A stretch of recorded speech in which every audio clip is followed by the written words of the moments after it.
Қайырлы күн достар, менің есімім Арай. Біз бүгін Шыңғыс Айтматовтың Балалық шақ деген повестіне шолу жасайтын боламыз. Бұл повесть аты айтып тұрғандай Шыңғыс Айтматовтың балалық шағы күніндегі естеліктерінен құралған. Ол кісі қайтыс болғаннан кейін басылып шыққан. Бір қызығы, бұл ең алғаш рет қырғыз немесе орыс тілінде емес, неміс тілінде жарық көрген екен, одан кейін қырғызшаға аударылған. Бұл естеліктерін Шыңғыс Айтматов Германияда болғанда өзінің жеке аудармашысы Фридрих Хитцер деген кісіге айтып берген екен. Сол кісі кейіннен Шыңғыс Айтматов қайтыс болғаннан кейін Фридрих пен жұбайы Мария екеуі бірлесіп осы естеліктерді жөнге келтіріп бір кітап қылып повесть қылып басып шығарған екен.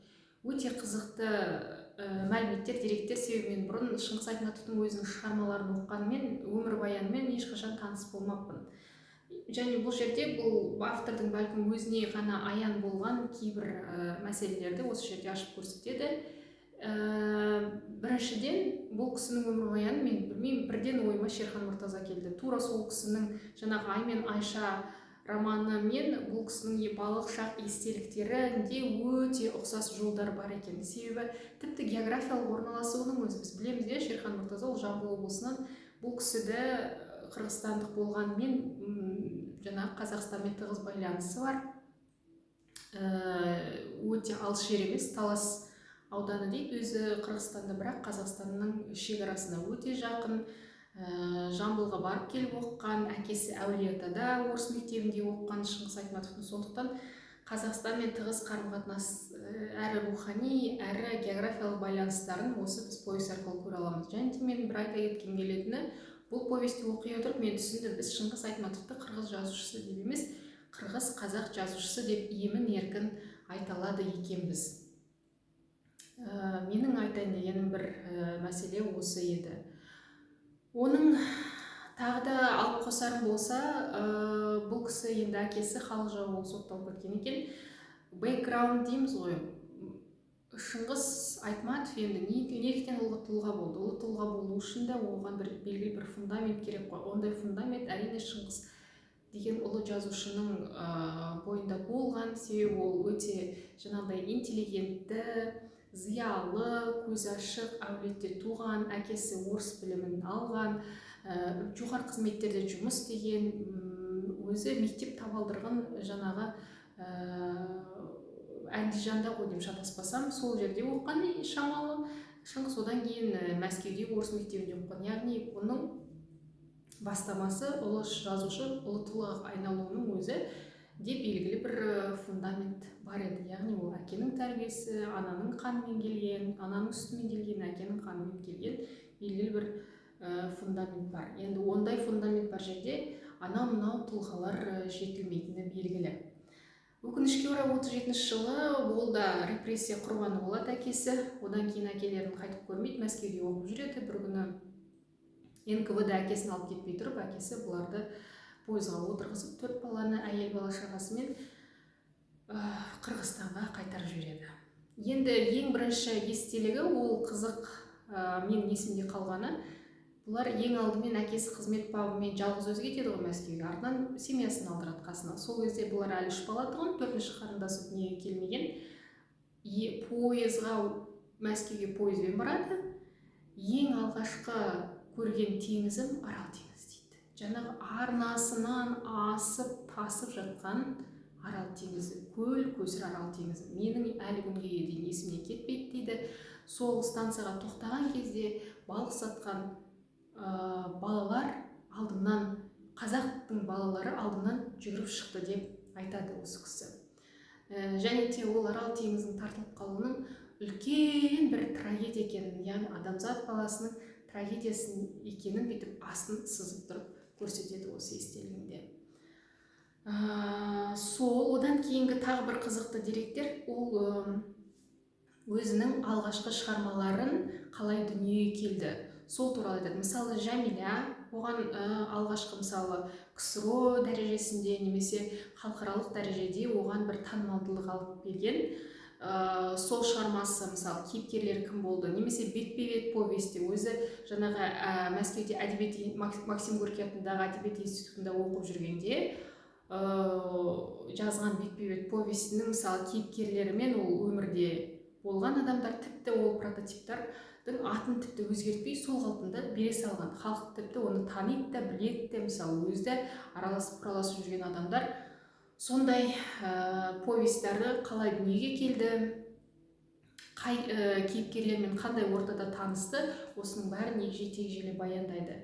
Тағы бір мәселе, енді Шыңғыс Айтматов қызық қой, бұралаң жол, ол бір дегенде әдебиет институтына түспейді, ол ең алдымен әулиеата мен Жамбылда жаңағы зоотехникумды бітіреді. Былайша айтқанда колледж сияқты малдәрігерлік колледжі, училищені бітіреді. Одан кейін оны жоғары білімін жалғастырып, Фрунзе дейді ол кездегі атауы, қазіргі Бішкек қаласында жаңа ауыл шаруашылық ветеринарлық институтын тамамдайды.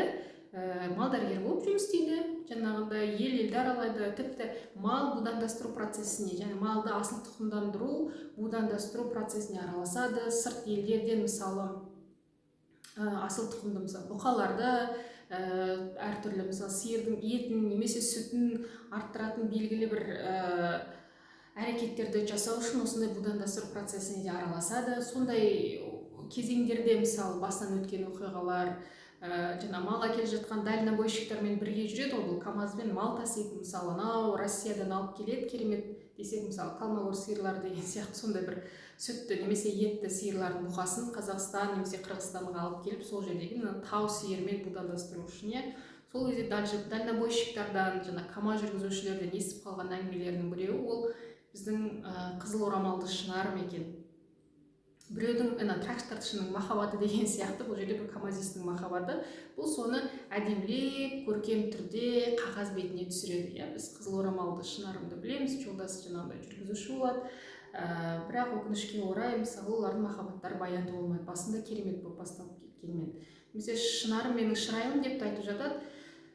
Спектакльдерде ол қызыл орамалды Шынарым, Тополек мой красный в косынке деген шығармасы сол жаңағы мал будандастыру процесі барысында КамАЗистерден, дальнобойщиктерден естіген әңгімесі негізінде жазылған екен. Осындай қызықты деректерді береді. Өте сондай, тіпті мына кісінің басынан өте қиын кезеңдер өткен, ауыртпашылық түсінсеңізші, енді сіз 9 жасар, 10 жасар баласыз, әкеңізді көз алдыңызда, енді қоштасып қаласыз, ешқашан көрмейсіз, немесе жаңағыдай жоқшылықтың да азабын тартады, киерге киімі ішерге асы болмайды. Бауыры екеуі, інісі екеуі мысалы судан кешіп өткенде бір етікпен мектепке барып келеді, біреуі таңертең барады, екіншісі түстен кейін барады деген сияқты бір етікті киіп жүреді. Шешесі де жиі ауырып қалады екен, жаңағыдай ревматизм ауруы бар, бірақ соның бәрін андай бір аянышты халде бермейді.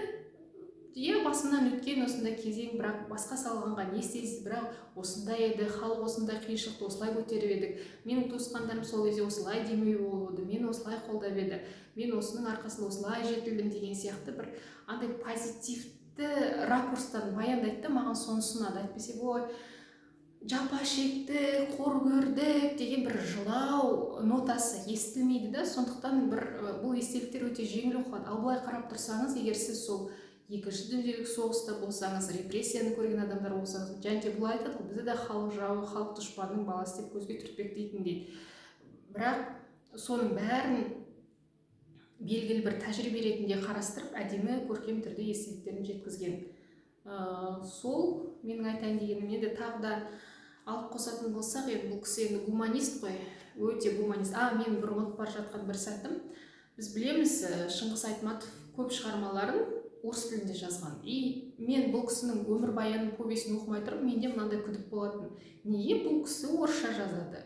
Бәлкім бұл өзінің ана тілін жетік білмейтін шығар, сол себепті орысша жазатын шығар деген менде сондай түсінік болған. Сөйтсем мүлдем олай емес екен. Оның алғашқы повестерінің барлығы қырғызша шыққан, сосын кейін аударылған, яғни Мәскеуде басылып шыққан. Оның да себебі бар екен. Оның алғашқы шығармалары мысалы бетпе-бет шыққан кезде, немесе Жәмила шыққан кезде, Жәмиляда ол жерде бас кейіпкер Жәмила өзінің күйеуін соғыстан күтпей, соғыстан ерте қайтқан жаралы бір еркекпен мысалы айтқанда, қарапайым тілмен айтқанда қашып кетеді. Яғни бүкіл әулетті жерге қаратып кетеді. Бірақ Шыңғыс Айтматов оны бір махаббат одасына айналдырғанда, бір махаббаттың әсерінен мысалы Жәмила отбасын тастады. Ол Даниярдың етегін ұстады. Данияр керемет ән айтатын еді, аяғын сылтып басқан, ақсақ болса да, инвалид болса да, Жәмила үшін ол Данияр керемет жан еді деген сияқты соны бір әдемілеп махаббат оқиғасы қылып жеткізген ғой. Бірақ соның барлығы жаңағы ол кезде партия бар, КСРО үкіметі қатты сынайды, қатты сынға алады. Жазушылар одағында жас Шыңғыс Айтматовты жерден алып жерге салып, тіпті қарғайтындай да тіл дейді, бас көздемей тіл дейді. Бұл партияға қарсы, бұл жаңағы айырылысуды қолдап жатыр деген сияқты әңгімелерді айтады. Бұл тіпті бір жат теріс идеологияны беріп жатыр бізге деген сияқты. Бетпе-бетте де солай. Мысалы Исмаил соғыстан қашқан дезертир болады, бірақ соның тағдырын әдемілеп жеткізгені үшін оны да айтады. Бұл соғыстан қашқан дезертирді қолдап отыр, оны бір батыр қылып көрсетіп отыр. Біздің қаншама адамдарымыз соғыста оқ қашты, ол бір қайдағы жоқ бір дезертир туралы повесть жазып, соны бір ішкі жан дүниесін соны жақтағандай қылып жазып отыр деп, оны тілдеп, бас көздемей соны тілдеп отырады екен Шыңғыс Айтматовты жаңағы қырғыз жазушылары Қырғызстандағы. Сөйтіп жүріп ол Мәскеуге барады, Новый мир журналының редакторы Твардовскиймен танысады, и ол жерде ол айтады: сен егер мынандай сыннан сені тіпті бастырмауы мүмкін дейді. Егер сенің шығармаларың басылсын, егер жазушылығыңды әрі қарай жалғастырамын дейтін болсаң, сен әрі қарай екі тілде жазуың керек. Және бірінші шығармаңды Қырғызстанда емес, Мәскеуде жариялауың керек. Мәскеуде жарияланса, қырғыз елі автоматты түрде оны қабылдайтын болады. Ол қабылдауға мәжбүр болады. Ал бұлай болмаса, олар шаш ал десе баса алатын жаңағы тоталитарлық, авторитарлық режимнің жендеттері сенің сағыңды сындырып жіберуі мүмкін. Бұдан былай әрдайым екі нұсқада жарияла деп сонда кеңес береді. Сөйтеді, бұл орыс тілімен жаңа қоса жазып отырады, аудармасына шығарып отырады, бірақ кейіннен мүлде орысшаға бет алып кетеді. Енді түсінікті болды да, оның бір жазушылық стратегиясы екен. Неге ол орысша жазды десек, оны ана тілін білмегендіктен немесе ана тілін сыйламағандықтан емес. Менің айтайын дегенім осы. Бүгінге достар, сау саламатта болыңыздар. Келесі кітап шолуларда кездескенше.